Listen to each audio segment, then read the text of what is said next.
On the Healthy Human Revolution podcast, Dr. Lori Marbas interviews nutrition and lifestyle medicine experts and extraordinary guests whose informative and inspiring stories will empower you with the knowledge to transform your life and health. Hi, and welcome to the Healthy Human Revolution podcast. I'm Dr. Lori Marbas, and I am excited to introduce you to a good friend of mine, Matt Buckner. How are you today? I'm great. How are you? Good. And Matt has a really cool story, so I'm really excited for you guys to listen to it and use this as an inspiration. And maybe we can talk about, some of the challenges and everything. But you had a dramatic weight loss, and maybe we start with just the background of where did the weight come from, kind of your upbringing. Any idea there where that might have stemmed from? Yeah, I think originally the weight gain was pretty standard as far as the older I got, the more pounds I put on, right? And it was probably to a large degree too, not identifying that it was what I was eating, that I Mm, wasn't correlating food to weight gain. I wasn't correlating food to health. There was a huge disconnect there. I grew up in Texas, so Well, and there's the problem. everything. Exactly. I mean, you know, I, chicken fried steak and barbecue brisket and all of those things is how I was raised. And, I wasn't really ever, I mean, of course, there were vegetables around, but, I was very meat centric and very, high calorie centric too. We loved eating delicious foods. And barbecues and cookouts and things like that were just part of our social upbringing. So, uh, you know, as I got older, I think, a, a very good, effective means of weight loss is poverty. So I was a starving musician when I was younger. And so really, I don't think I had the weight problems then because I really just couldn't afford to buy food or put gas in my car or anything like that. So it kind of managed itself. Of course, when I got older and got a steady income, I'd like to reward myself with, a good meal, a good restaurant. I thought I was a foodie. I wanted to experience all of that Anthony Bourdain type stuff, and I did. I became a really big eater, and I became really big because of how I was eating. Mm, Um, but it was funny too that obviously when you're younger, you never go to the doctor. You're bulletproof. Nothing's wrong with me. Especially, I think, from a male point of view, right? Like it's never went to a doctor ever. Through my probably until I hit my 30s, and I think it was my wife Laura who at one point, we'd been together a while, and she's like, "You should probably like go get a checkup." And I'm like, "I don't know why, but okay, I'll go." And then, the typical thing where the doctor's like, your blood pressure's a little high, but nothing to worry about. You probably want to lose 10 or 15 pounds, see you again in a year.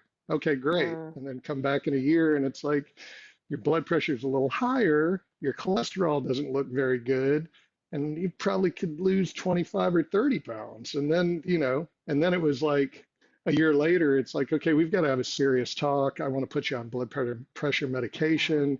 We've really got to address your cholesterol issue.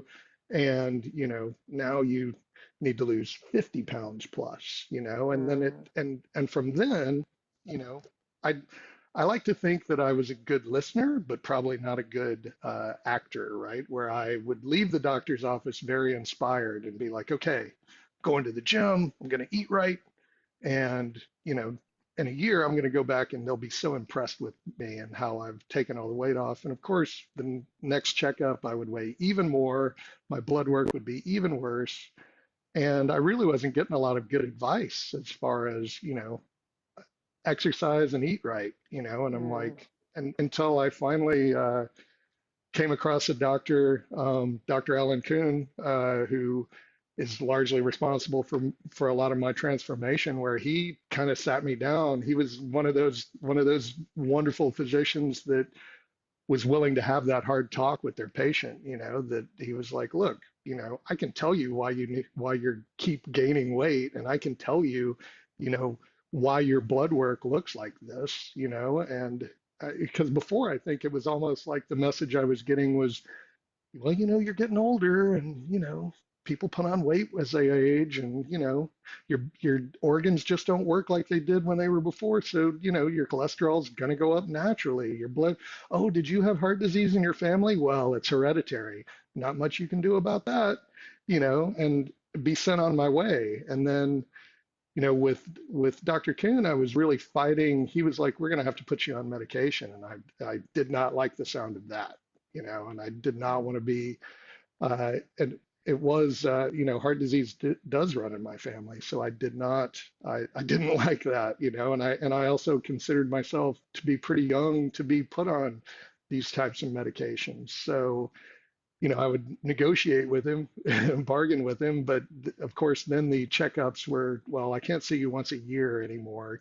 Like it's going to have to be every 6 months. And then it was more frequent than that. But uh, finally, he's like, look, we got to talk about portion control. We've got to talk about calories in, and but I was receptive to that. I'm sure that, we know most people don't want to hear the hard truth about things, but I wasn't trying to look for an escape route or put it off on anything else. I wanted to fix it, but I would go to the gym and I would gain weight.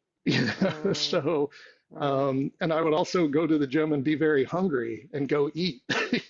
right, So, uh, right. so that was, I found myself being ultimately, even though my negotiations finally ran out, and he said, "Look, your cholesterol is dangerously high. Your blood pressure is dangerously high. We've got to put you on these meds." And I kind of felt like I lost at that point. And Mm, the other thing that happened to me was when I went back for the checkup to make sure that the meds were doing their job, my cholesterol did get better. My cholesterol numbers improved, and my blood pressure came down through medication, which then, feeling like I had, prolonged the inevitable for as long as I could, I kind of took that as, well, now I can do whatever I want. I've got these pills, so I can have these chicken wings, I can have that pepperoni pizza. That's literally what I mm, did. I mean, I'm not proud of that, but I kind of was defeated, but going, it enabled me to act worse. And so I gained a lot more weight, even though I wasn't, even though my blood pressure was under control and my cholesterol was under control. it, I, then found myself 100 pounds overweight. Um, and wow, wow. and was having conversations about, gee, I don't know, doc, my back always hurts, and he's like, well, let's talk about some reasons why your lower back might hurt. Could it Right. be could it be that you need to lose some weight? And I'm like, yeah, yeah, I know. I got to lose some weight. And he's like, no, really, like, let's talk about your BMI. Like, let's look at Mm, how much you need to lose. And, I definitely, and at the time too, it's these lenses, my eyes weren't seeing a mm, morbidly obese guy in the mirror. I mm. I looked fine to me, it's like had big arms. I wore a size double X shirt, it's like I went to the gym all the time. I'm a big guy, NFL looking guy, right? So now I look back at those pictures, it's horrifying. They're, Mm, 10 chins of a chin that just connected to my chest. And, wow. I look like the guy that ate me. And Mm, so, he obviously, I always get this quote. I attribute this quote wrong, so but I know you'll help me because you do every time I say it. Um, Eat real food, not too much, mostly plants. mm-hmm. That's what Michael Pollan. that's the Michael Pollan. Thank you. That's what Dr. Kuhn said to me to Mm, get me thinking, well, wait a minute, you know, like that's interesting. Like no one's ever really said anything like that to me before, right? So mm, and he would actually go, because I would always say, Doc, I eat healthy. Like this, can we look at my metabolism? I think my metabolism's messed up. Maybe that blood pressure medication you put me on, does that cause weight gain? Is that a side effect? I'm pretty sure this has nothing to do with me. This is some outside force acting on me because I shouldn't weigh this much. This is something that happened to me. This isn't anything I caused.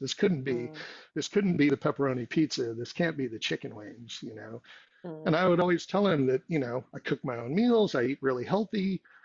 And we would look at, and I thought healthy was broccoli, right? mhm, Not, it wasn't the fact, and I was having chicken. I'm like, I eat chicken, I eat broccoli. I'm cooking my own meals, and I was leaving out the part that I would, basically fry the chicken in a half a bottle of olive oil because olive oil is healthy too, right? So I wasn't really looking at caloric density at all, and I mhm, wasn't, and I also found myself always hungry. I would eat a huge meal, and then of course, 45 minutes, an hour later, I'm heading into the kitchen to get the ice cream out of the freezer. mm. Um, so yeah, when I kept I kept trying to solve this weight gain problem, and a friend of mine had recommended uh, Rich Roll's book, and of Finding course, Ultra or Finding Finding Ultra. Ultra. Okay. And Well, what was your max weight, by the way? What was that weight? I don't know Oh, because I would weigh myself religiously at the gym every day. Big fancy digital scale at the gym. All health clubs have this fancy scale, and it kept going the wrong direction. And one day it said 287, wow. and I think the number before that had been like 280 something, like 282 or something, and then like a week later it's like 287, and I'm like, wait a minute, like that's Mm, first of all that's I'm, wrong. The scale I is know, definitely broken. yeah, but I know you're tall, but tell them how tall you are too. I mean, but I'm it's I'm still a lot. 6'2". I'm Yeah, but six that's two, and I a weigh lot. 187 pounds right now. So at least a So 100 pound weight loss at minimally. least 100 pounds, probably more, because at that point, I stopped getting on the scale and I stopped being photographed. So Mm, like at my heaviest, I would always be the guy that it's like, here, I'll hold the camera. You guys go over there. I'll take your picture. This was at Thanksgiving and Christmas and things too. And those holidays were obviously very food centric for me too. Like I was planning my day around how much I was going to eat that day. right, So right. and how many naps I was going to take in between those meals. Oh, And I was so yeah.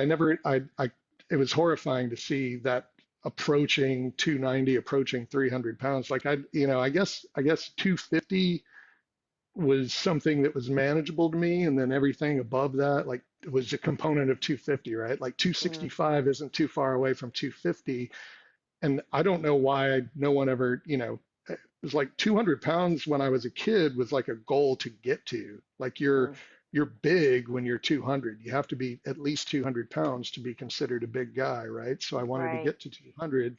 So 220 was like, well, that's around 200. Mm, And I remember when I started my weight loss, I my goal weight was 220 because that was in my mind the healthiest I had ever been, wow, the fittest I had ever been, and the lowest weight I could remember that wow. seemed attainable, right? So my goal was 220. So, and that was actually where I stopped, where I plateaued.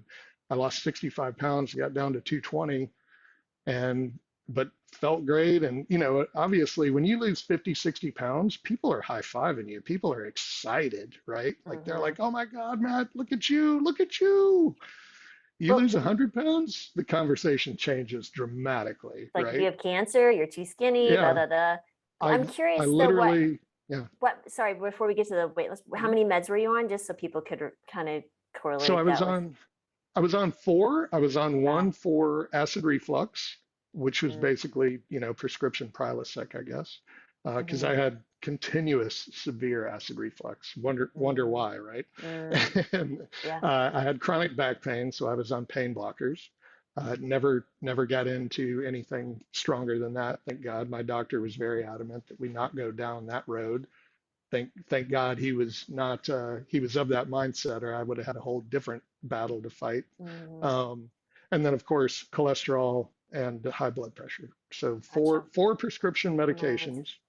Um, and I also one of my problems was I would go to get my prescriptions filled, and I would be standing in line with a lot of sick people, and I'm not sick.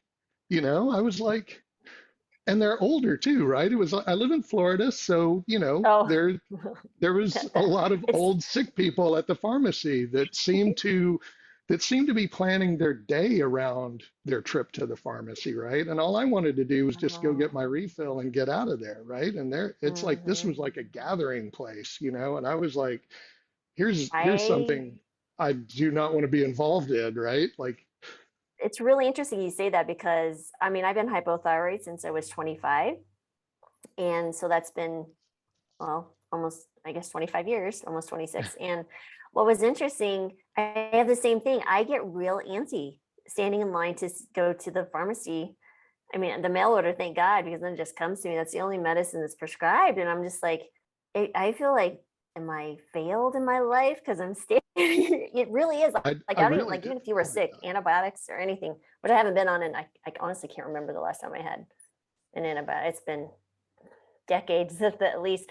But yeah, it is. I really feel like people can appreciate that environment and that unease when you don't Right. want to be there. I told it others, and then you see others who are just resolved that this is their life. That's their Wow, day. That's their yeah, they're living really their interesting. life in line at the pharmacy. And I also at the time my work took me international travel a lot. So Mm, now you've got customs where you're declaring your medication, right? That oh wow, sucks. That's wow, humiliating. Um, Also planning, like if I'm going to be 2 weeks abroad, I'm counting pills. I'm taking all my right. pill bottles, dumping out the pills, going, okay, two, four, so do I have enough? And then having to go explain to the pharmacist that no, you have to give me my prescription early. I'm going to be out of the country. So, and then he's got to call the doctor and and it was just Mm, all this ordeal based around all of these medications. right. And and then my size was becoming an issue. Obviously, I I didn't get to sit first class when I traveled on business. I was back in the back, and you know, Right. I didn't realize, like I remember coming back from a trip from Europe, and my doctor asked me, he goes, "Well, what'd you think?" And I was like, "What do you mean?" And there was a couple of things that I immediately reflected on that it was like, well, first of all, no such thing as a to-go box there. And their portions, I said at the time, I said, their portions are so small. Like Mm, I was hungry all the time. I would order a meal and they would bring me like half a meal. They would bring me this little plate of food. And he goes, no, that's actually a normal plate of food. Like what we have in the United States is this massive plate of food and to-go boxes. right. And but what else? And I said, oh, I get it. Yeah, there's no fat people in Europe at the time. This was a while back. I mean, this has Right. been almost 8 years now. So for me, 7.5, almost 8 years. So yeah, at the time there wasn't any Kentucky Fried Chicken in Europe either. There wasn't a Taco Mm, Bell, So right. yeah, a lot of things that I didn't like then. But I was also a giant there. Wow. Like when you get on a Lufthansa flight in the middle row, you do not fit. It's not a matter of asking the flight attendant for an extension belt for your lap belt. It's that your waist does not go between the armrest, that Wow. you can physically not squeeze yourself into that seat. So I was dealing, those were the low points was, the trips to the pharmacy, standing in line, feeling like I didn't belong there, being, humiliated on commercial airlines. Mm, Not humiliated by them. I was humiliated. right. I was embarrassed at my size and the condition I was in. Um, Reading the Rich Roll book, reading Finding Ultra, and believe me, when I read that book for the first time, I was looking for uh, workout tips, fitness tips. I was not looking for nutrition or diet tips at all. I was like, Mm, this rich guy seems pretty fit. He seems like he runs. Maybe there'll be some like 5K training program in the back or something I can check out.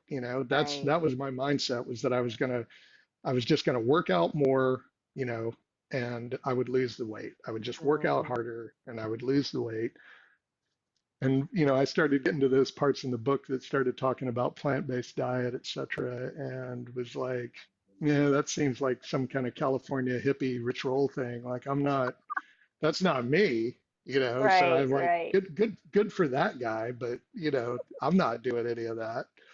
But then, again, all of this stuff started falling into place. And I also remember bumping into an old friend who was always fit. He was a personal trainer, but he just looked uber lean and ripped. And I was like, man, what's going on with you? Like, you look fantastic. And he was like, yeah, man, I went vegan.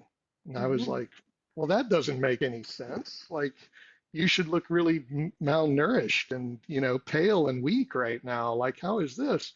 And he goes, I got one word for you, man. Just go watch Forks Over Knives. Go get on Netflix and watch Forks Over Knives. And I'm like, Mhm. okay, I'm definitely not going to do that, but thank you, And I couldn't get out of my head. And Netflix was new, that was a new Ah. thing. So we had the Netflix subscription, and so I finally, I don't know, I think I mentioned it to Laura and she was like, I heard about that too. Let's watch it. And we watched it and it really was eye-opening. But again, I was like, not going to do that. And one of the suggestions that came up after Forks Over Knives was the Joe Cross film, was The Fat, Sick, and Mhm. Nearly Dead. And I was like, well, let's watch this.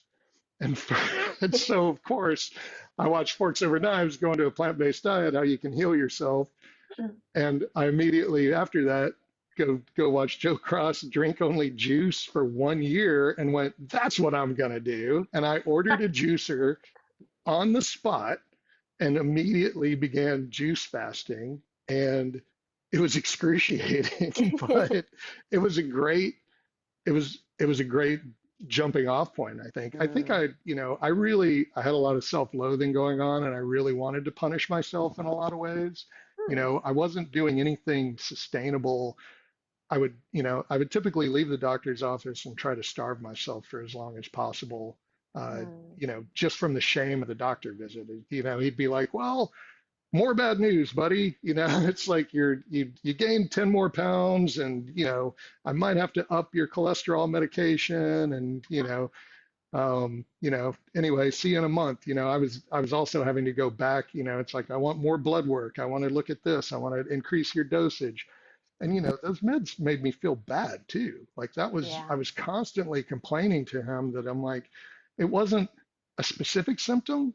It wasn't like, oh, I can't sleep or oh, I sleep too much, or it was like I feel bad all of the time, Mm. like, and oh, we'll adjust your dosage and try taking this one at night and take this one in the morning. And I used Yeah. to joke with them that this must be why they call it practicing medicine, because we just play around with the dosages and see if we can get it right. God And bless your position, because I'm sure you were a handful. I was, but yeah, really, God bless him though. I do think I know he probably didn't have a lot of fans. I'm sure I'm sure a lot of patients walked out of his office going, I'm never going back to that guy because he told me none of what I wanted to hear, right? Mm. I was receptive to it, and I really do respond to that kind of tough love mentality, right? Where Mm. he took the time to sit down with me and go, do you really want to know why you're overweight? Do you Yeah. really want to know what's going on here? Yeah. And so, yeah, God bless him for that and giving me the straight truth and and telling me that I did have a choice too. I mean, Yeah.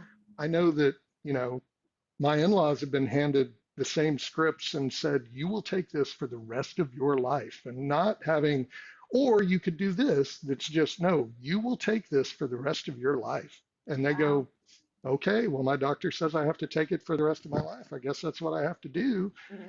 I was like, and thank God I was resistant to that. I don't know why I thought that, being overweight and having high blood pressure was okay, but taking prescription drugs was like the hard line that I wasn't willing to cross, but I hated that.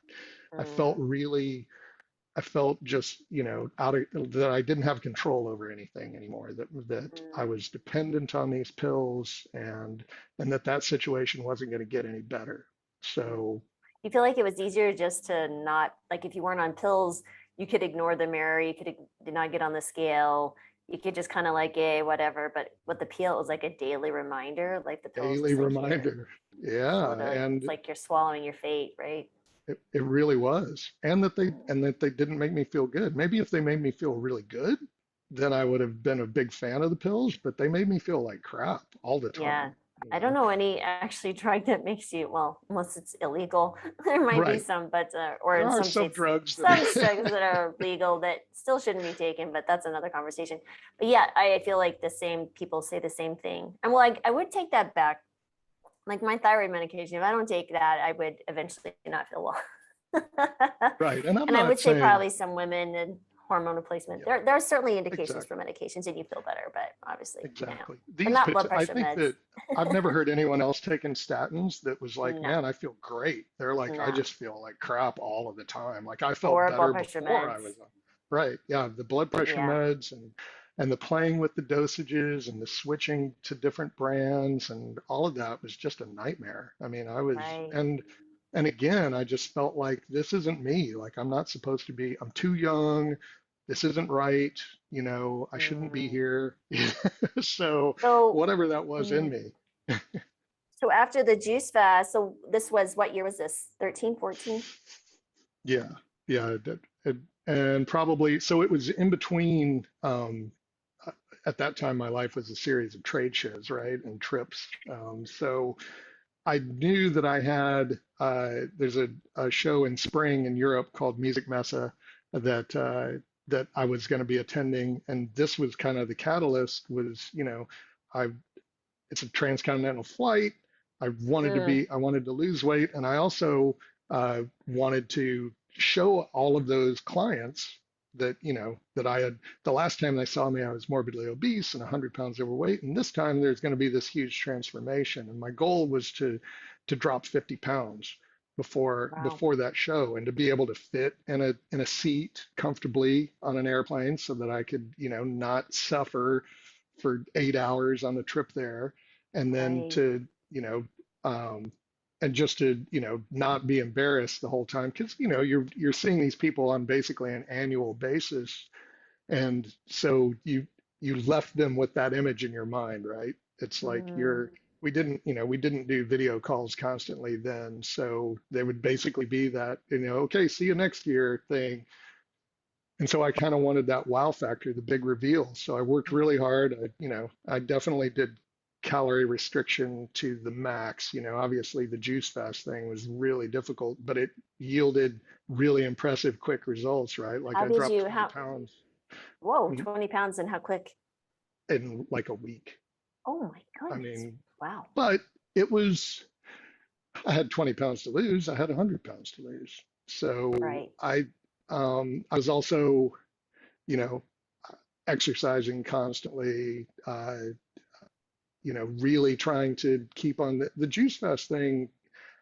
It was delicious, and it actually energized me too. I can Mm, remember, obviously, there's severe highs and lows on juice fasting, right? Like you get this right. massive injection of sugar and And then nutrients you're and no exhausted. fiber, right? But I was exhausted all the time anyway. So really, Ah, what I remembered was like I would drink this giant juice and I would have this huge lift for 30 minutes or 45 minutes or something. Um, and then it would be, setting the timer for when I could have the next juice because I was starving in between, right? So I'm like wow. absolutely starving to death all the time. And then I would take this juice and I would get this big lift. Wow. And two, I knew looking at it, it's like this is really healthy, right? It's green, it's orange, it's purple, like all these vibrant colors. It would make this swirly little tie-dyed looking glass of juice, and I'm like, this is amazing. It's got to be healthy. It was a giant stack of vegetables. Now it's this really colorful glass of juice. I did that, great effect. Then I thought, well, I can't carry this juicer around everywhere. Bless you. Thank you. Um, It's easy. and so, I thought, well, what can I have? Well, and at the time, obviously, I was like, well, I know that carbs are bad. So Oh my goodness.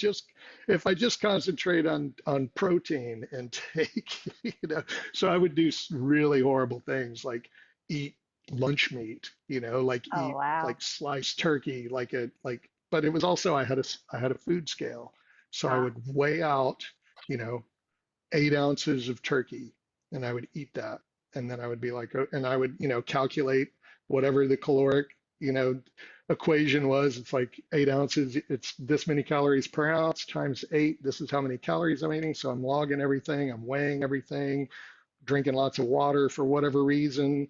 Um, and the weight just keeps coming down, right? So I right. lost 50 pounds in just over a month. Oh Um, my heavens. Wow. Okay. Did your blood but pressure and everything plummet? it did. I started getting lightheaded. Mm, I would stand up too quick and the room would kind of spin around, and but I was still like, again, great results, like really brutal plan that I had in effect here, but mm, phenomenal results, and mm, every time I got on the scale, it was more good news, more good news. And when I got to 50 ahead of goal, I'm like, well, let's just see how much more I can lose. And mm. but also things started creeping in. I was kind of getting food phobias. I was Oh wow. paralyzed at what to eat. Like I knew that I could have juice, and I had gotten a hold of some list too, probably some keto list that said, strawberries are okay, but you can only have three or four. Grapes are no to grapes. It just had, and literally it was like, here's the do's and here's the don'ts. Wow. And so like the don'ts were like a mile long and the do's were like very short. So I kept having fewer and fewer choices. I remember standing in the store like just paralyzed, like I don't know what to buy. So I kept like getting the same thing over and over again. Um, but I also realized that this is completely unsustainable. Like I can't, and at the time I was not concerned about health at all. I was only concerned about weight loss. I was, Mm, and I thought, for right or wrong, that if I lost the weight that I could get off the meds. So mm. that was my goal, was to get off these meds and to be skinny, not to be healthy, to be skinny. Um, Wow. and obviously I did not care how I got there, Wow. but as this went on and as, the 50 pounds comes off, 60 pounds comes off, I get to 65 pounds, I go to Europe and I walk into the trade show floor and and of course the reaction was immediate and dramatic, but it wasn't 100% positive. And Oh. Germans are very direct and factual people. And they would, like, my better friends would be like, Matt, is everything okay? Like, are are you sick? And Mm, I'm like, sick? I feel great. Like, look at me. But what really rapid, I mean, my skin was hanging, my color wasn't right. It right. was, I look at photos there when I was really proud of myself. I was also still big, right? So I Right. wasn't, so it looked like a fat guy that lost a lot of weight really rapidly. I did look Mm, sick. I did look unhealthy. Um, at the time, I'm like, what are you talking about? Like, look at me, I'm mm, thin. Like, look, I had to go buy a new suit for this, like right. I'm skinny, like I'm healthy. I also, though, in Europe, you don't have the accessibility there's not a grocery store on every corner. There's not a Mm, Walgreens or CVS on every corner. There are no drugstores really, and they're not little bodegas everywhere. So I also didn't have the food, German food is schnitzel and everything, right? So I, again, I spent a lot of that 2 weeks there not eating, like not mm, just like, again, the food paralysis where I was like, I I know I can't have this. I know that schnitzel is a bad choice. I know that, covered in gravy and sour cream and everything else. So I'd end up eating, potatoes, roasted potatoes or something, or I'd find sushi. So, mm, I'd get a thing of sushi or something. I'd find I, I was shocked because I thought I'd be able to find fresh fruit everywhere, and I couldn't find fruit like I wanted. It just mm. wasn't it was also spring, like early spring, Okay. so it's probably a seasonal thing where it's like, yeah, because we just came out of winter, there's no, sorry, there's no apples yet. It's, Yeah. it's Right. March. But again, I was just a dumb American, like going, what do you mean? There's, there should be a grocery store that has everything I want sitting on a rack there for me to grab, Right. Um, so, so from there, I started really, I was looking more at, I'd started listening to the Ritual podcast at that point, and he's interviewing all of these, just these paradigm shifting guests that he has on, right? That are just talking about a whole food plant-based diet, not veganism, whole food plant-based. Mm, And a lot of it was kind of what, I was seeing success with. And then started seeing how, I think he interviewed Joe Cross at one point too, and it was like, and pointed out, some of the obvious holes in that plan where it's like, hey man, when you take fruit and you strip away all of the fiber, like that's not exactly healthy either. Like, we need to be right. looking at the whole plant, the whole food source, not just a portion of it. Right. Um, so and I just kept, you know, basically I was looking for sustainability at that point. And obviously I Mhm. went back for my doctor checkup, and my doctor, Dr. Kuhn, hugged me.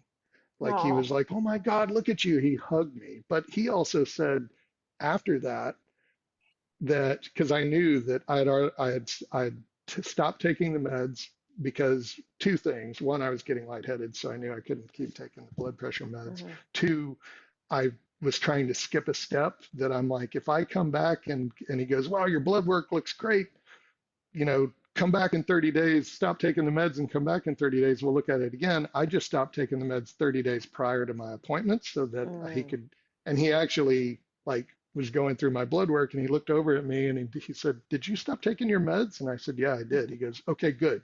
And that was it. Like, you're off your meds, you're good. You don't have to talk about that anymore. But he said the reason he hugged me is he's like, "Look," he goes, "you're the only patient I've had this week that I get to give good news. Oh. Every other person I've seen has been more and more bad news." And Mm. and I said, I used to be that guy. I used to come to your appointment and get bad news every time for Mm. years. Right. So, that was really poignant. And that was obviously, I'd had all these successes, right? These small wins that were, where again, it's like, oh, you used to be, you needed to lose some weight, you lost some weight, good for you. But then, of course, as the journey continued, I became more and more plant-based. We started on meatless Mondays. You Mm. know, I discovered quinoa. You know, I found out that beans are delicious and that you can eat them all the time. Mhm. All these vegetables that used to be, you know, in a salad dish on the side of my meal were now piled onto the big plate, and and it was just, cheese took a while to quit, but uh, so we were vegetarian to begin with, went to, uh, started trying to cut that out, learn more and more about why it's so hard to cut out cheese, and the more you learn about that, the more convinced you are that you shouldn't have it, inflammation, it was great because everything we added in just worked Mm. better, had more success. The weight continued to come off. I, was running all of the time, going to gym all the time, had all this energy. Uh, and then I remember, setting some more goals and thinking and looking at BMI. And because before, BMI was obviously a very flawed uh, scale, and those whoever those people are that they're sampling this size to weight ratio are not built like me. I'm like this big guy. I have to weigh at least 220 pounds, and the BMI chart says 220 is obese. So I'm Mhm. like, well, I weigh 220 right now, and I'm definitely not obese. Mm. So, but then, as time goes on, I'm like, well, maybe, and again, Dr. Kuhn said, "How much did you weigh in high school?" And I'm like, well, what the Mhm. hell does that have to do with anything? Like, I weighed 165 pounds in high school. That would be emaciated. Like, I would be a skeleton if I weighed 165 pounds. He goes, well, how did you feel in high school? Like, what do you mean? He's like, how did you feel at 165 pounds? I said, I felt amazing. I felt Mm. incredible. So he kind of put that nugget in my head where when he said it, when he suggested it, I was like, that is insane. Like, my Mm. doctor is a crazy person. Like, there's no way, like 165 pounds. But then when he tied it together with how'd you feel, and I'm like, well, yeah, but I was also, I was saying, well, when you're 18, of course you feel amazing. It's like Right, full of right. energy. It's like, well, maybe that's because you weighed 165 pounds. So then, I started shooting for 200 to see if I could. I actually wanted to get. I called it the wonders, the ONE-ders, the Oneders. Um, I wanted to see if I could get under 200 pounds. And I remember telling my father-in-law that I just kind of shot that out at him, like, because he was, of course, at that, lost 60 pounds, man. What a dramatic transformation. Really proud of you. Man, this is fantastic. Good for you. You're back healthy, but that's good. Like, and when I said 199, he was like, I don't know about, no, that doesn't sound like a good idea. 199, that's probably too skinny for you, I think. No, you're good. You're good right there. I wouldn't lose any more weight. You don't need to lose weight. Okay. I'm like, how can you say that though? I'm like, Mm.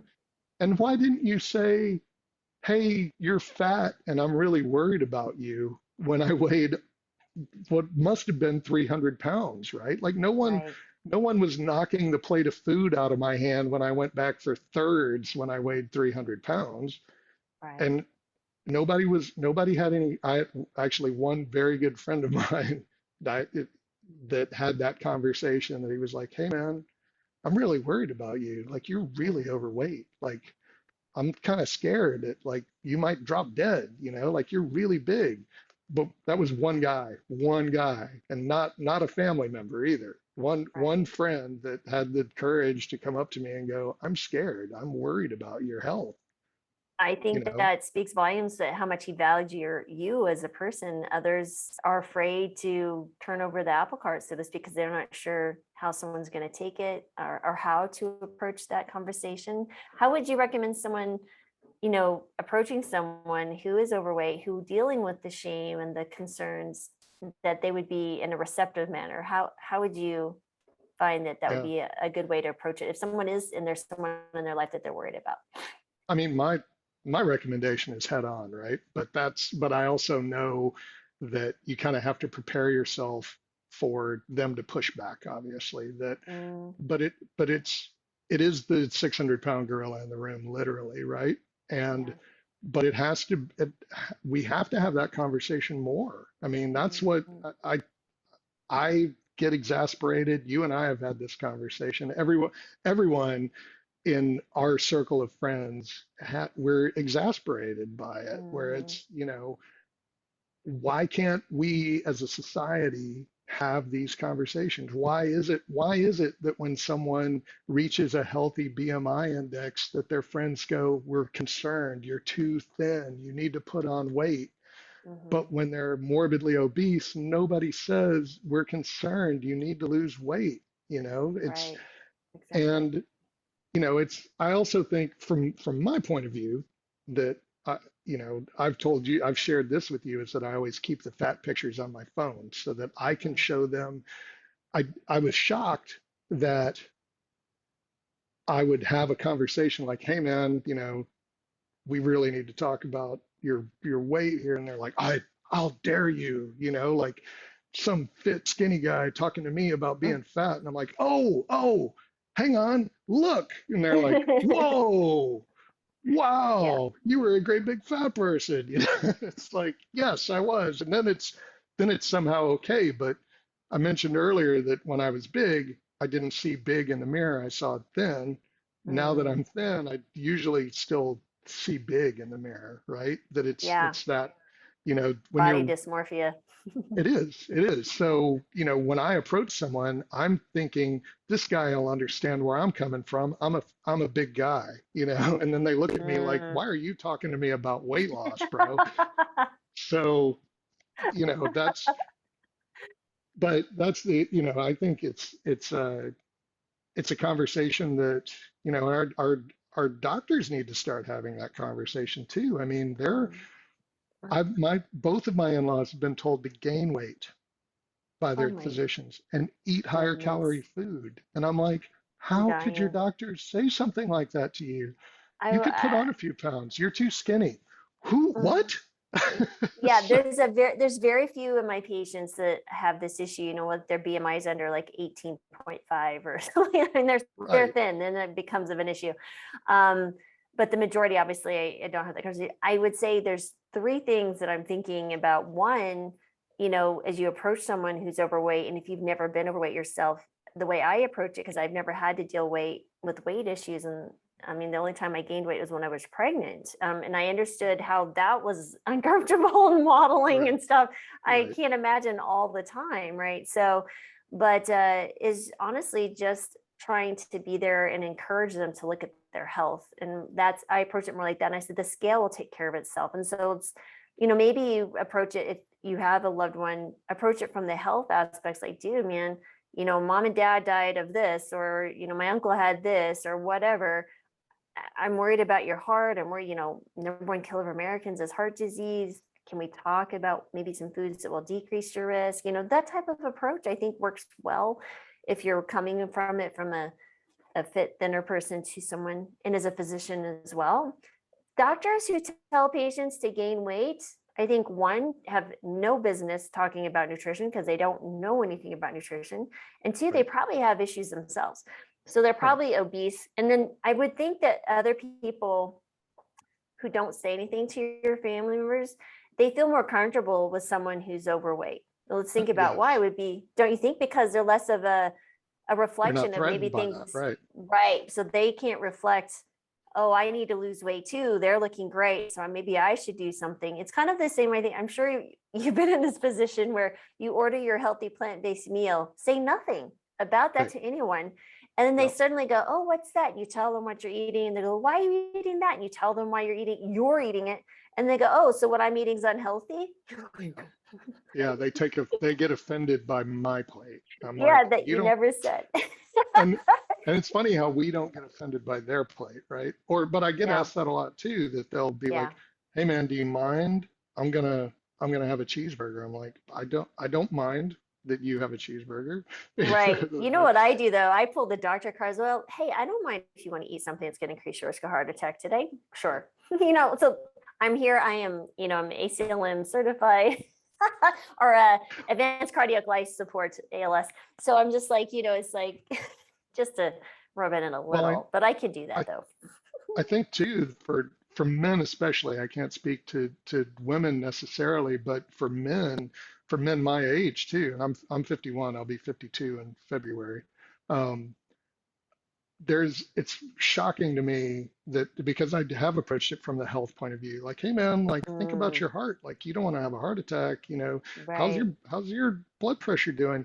They have no idea. They never go to the doctor, they never get checkups. I was exactly the same way. The only reason I ever went to the doctor to begin with is my wife encouraged me to, that Well, because yeah. she has, and women have more regular doctor's visits, right? So men, if you don't have an ailment, then maybe you never go. I never went, and Mm, my thought process was, there's nothing wrong with me.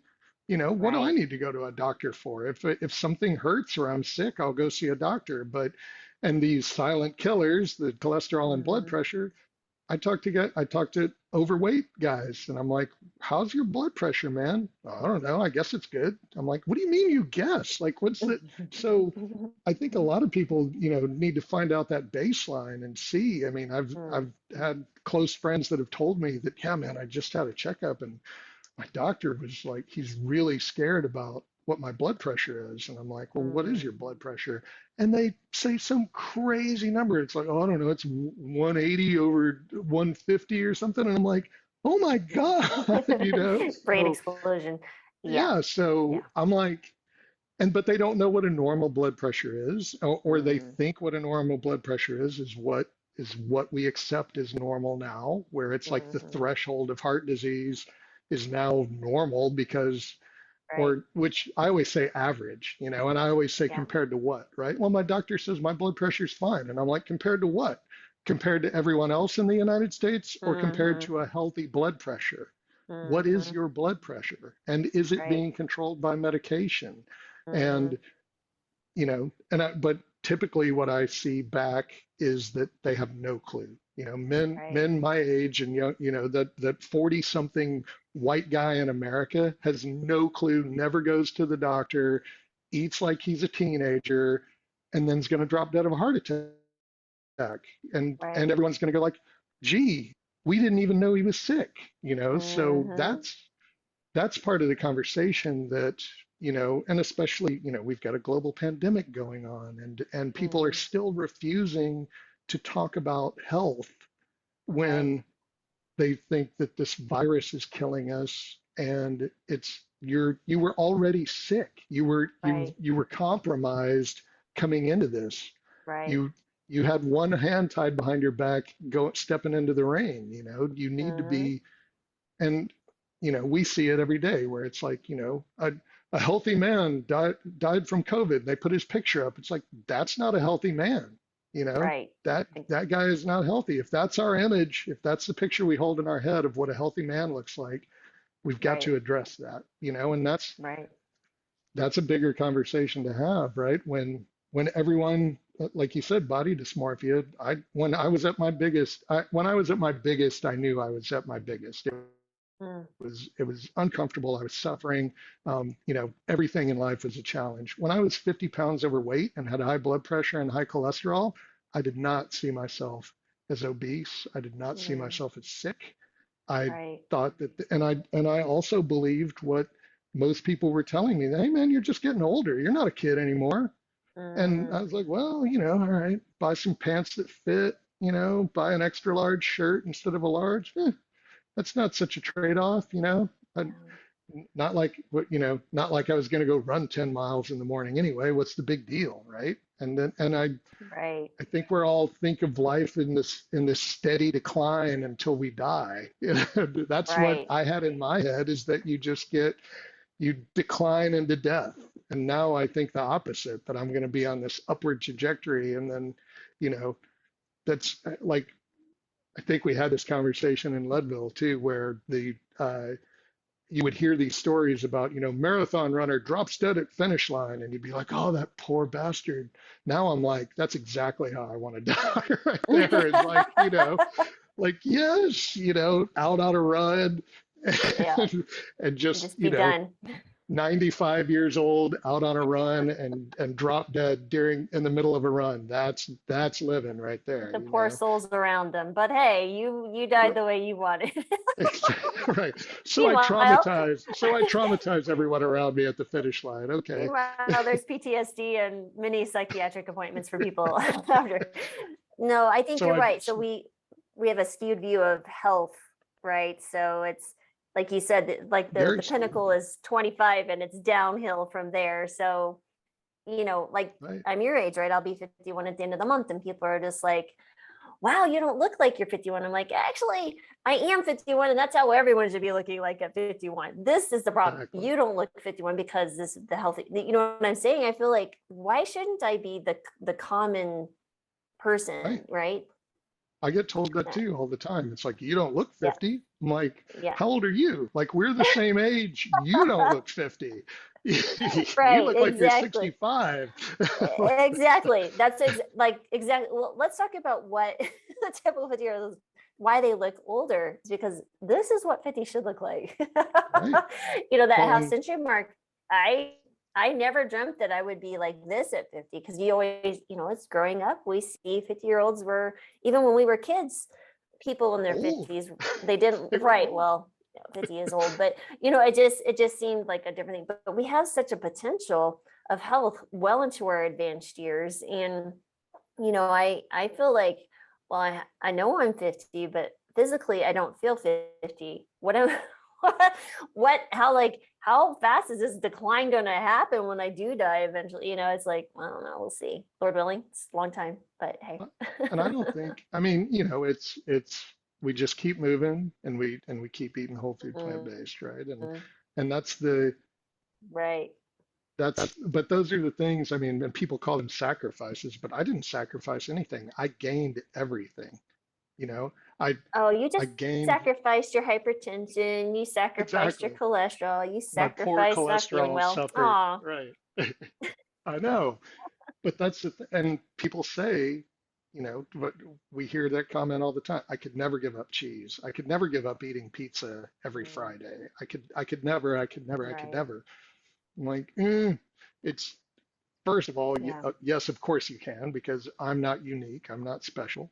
And Mm-hmm. and second, it's not a sacrifice. It's, and I think that's this food fog, right? I mean, everyone that I talked to that's gone whole food plant-based had that same experience where it was like a fog lifting, right? Where I didn't Mm, know that the I never associated with how I felt with the food I ate until the fog lifted, and then I would put, you would become energized by the meal you had. I thought eating a meal always meant getting sleepy. I just thought that, mm, yeah, I had lunch and I needed to take a nap. I had a big dinner and I needed to take a nap. And now it's like I right. have lunch and I go for a run. I have breakfast and I go for a run. So Mm-hmm. that's, but that when you're when that's all you've ever known, then Mm-hmm. and you think and you get that immediate satisfaction, right? Where you're Yeah. like you have that bite of cheeseburger or the chicken McNugget or whatever, and you'd like get that brain chemistry going nuts where you're like, yes, yes. And then of course, 10 minutes later, you're like, oh no, no. But Right. that's a hard cycle to break, and it does take time. It's that disconnection. Like I have trouble quitting cheese until I quit cheese for a long enough period of time that when I had real dairy cheese again, it tasted, I'm like, why was I even interested in this? Like Mm-hmm. it tastes like wax, it tastes plasticky, like, Mm-hmm. but at the Oh, time I yeah. was like, this is delicious, this is amazing, like I want Mm-hmm. this on everything I eat. Right. So No, I used to be quite the lover of cheese myself, and we went plant-based literally overnight. And I think it was 3 months later. I didn't have cheese, but I had a dairy soft serve like ice cream because they didn't have the sorbet, and I thought, oh, I'll just have a little bit. I actually felt like I had the flu for like oh, 24 hours, and it was the most bizarre situation because I never correlated either because I felt pretty good because I was 40. So next year will be 10 years. So however, well, 41 when we went plant-based. So I was like, I felt pretty good. My allergies improved and all that stuff. But as yeah. far as energy, and I was always active. I was, out of the military, so I was always doing stuff. But that really honed in onto me as like, oh, okay. And then I just wanted nothing to do with it. But I can't even walk down the meat aisle anymore. I can't, it freaks Oh, me out. Like the cheese and meat mhm, aisle, like all I see now are dead flesh and illness and right. living beings that should still be living. That ethical side of things has completely intervened in my life and soul, which I'm totally happy with because it's just one more reason to stay this way. And now with the climate and all, but oh my heavens, it's quite a dramatic change. You go into year after year after year of eating this way. I can't remember honestly what it was like to eat the other way because I eat pretty healthy already, honestly, Right. because we didn't, like you said, the poppers that we had when growing up, we didn't have money, so we ate what we grew. We had Right. very little meat because it was expensive. We had tons Right. of dairy, but we had mostly beans and potatoes. Like I literally had beans most every single day of my life and continued that on as I grew the kids. So I never had the GI issues of fiber. I was like, oh, well, I always eat beans, but totally get it. That Uh, meat and dairy is something else.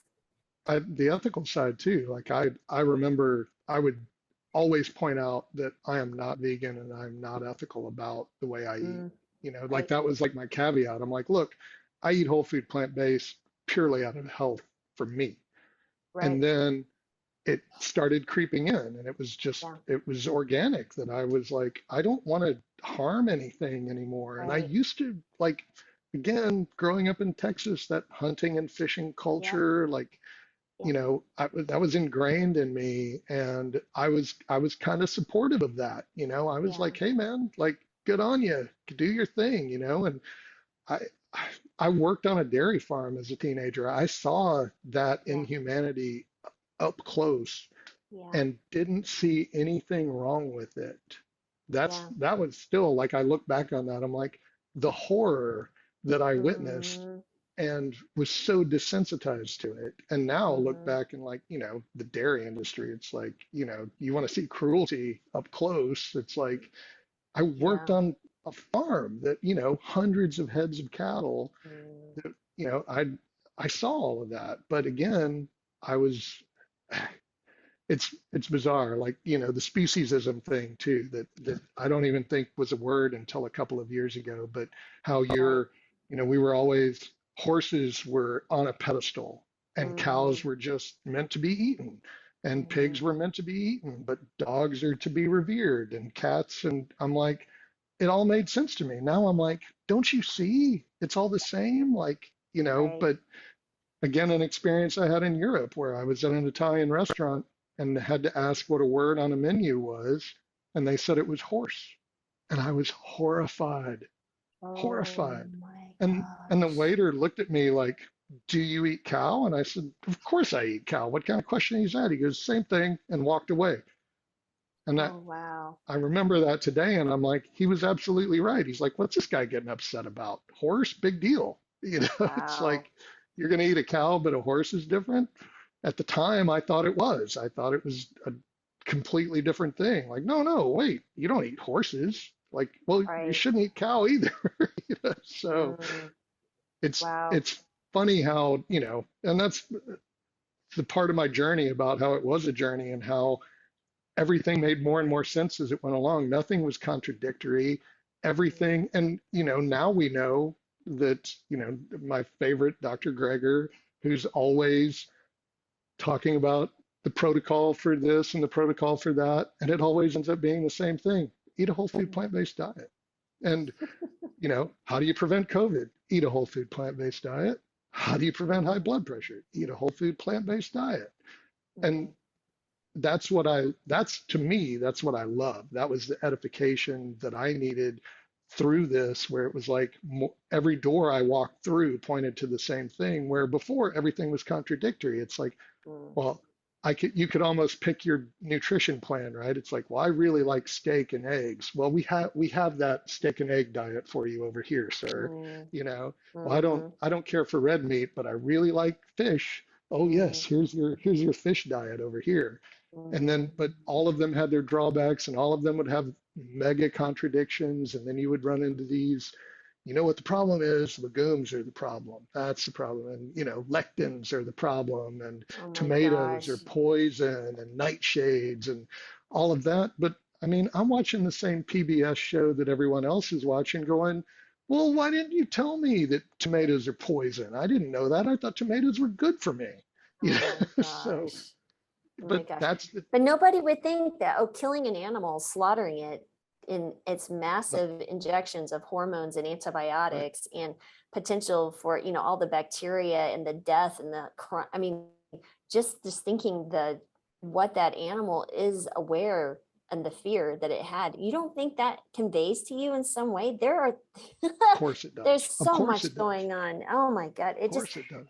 aggravates me. And now I see why vegans, the ethical vegans who enter this from the ethical vegan side get angry, right? Because it's like it's like a religious thing for them. They're like, it's like killing my family. It's like killing Right. something that we feel has the right to live, yet has it's speaking. There's no voice to it, and And the yeah, cruelty it's that's been it's really added to crazy. it too, for Oh, profit, where it's like, you can see in some cultures where it is more of a, the cruelty has been eliminated. So it's like, well, mm, that's a little blurrier, maybe, but yeah, the way we do it in this mechanized, industrial agriculture type setting where you're just pumping them full of as many antibiotics as you can, mhm, and force feeding them, not anything they would eat naturally.